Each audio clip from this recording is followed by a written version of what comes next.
Now, the South can be seen as an extension of the colonial South in this post-westward expansion era. The South is going to still be based on large plantation and cash crops, although now after the American Revolution and the Constitution and the development of the cotton gin, these cash crops are going to be largely based on cotton. These wealthy, privileged planter elites, the plantation owners that had a lot of slaves, are going to dominate government, society, and the culture, and everyone in the society aspires to become part of this planter elite, although it's a hierarchical system, so very few are actually able to move up. It's important to note that the majority of Southerners that lived in the South at this time did not own slaves. About 75% of the white Southerners owned no slaves during this time period, although the society is built around the concept of slavery, and the economy itself is built upon the backbone of slavery.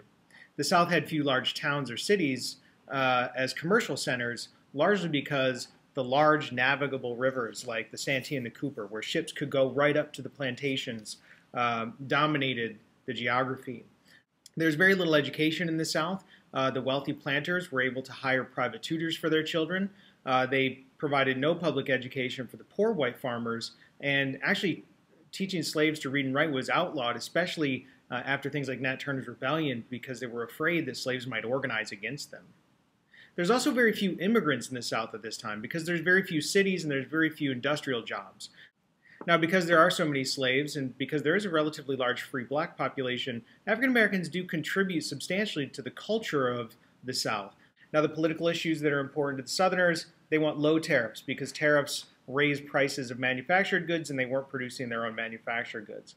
But the most important political issue for the South was the expansion of slavery into the West. There was a fear if allowed slavery to not expand, that slavery would go away altogether, and because the planter elites dominated the government, society, and culture, that would ruin their quote-unquote way of life.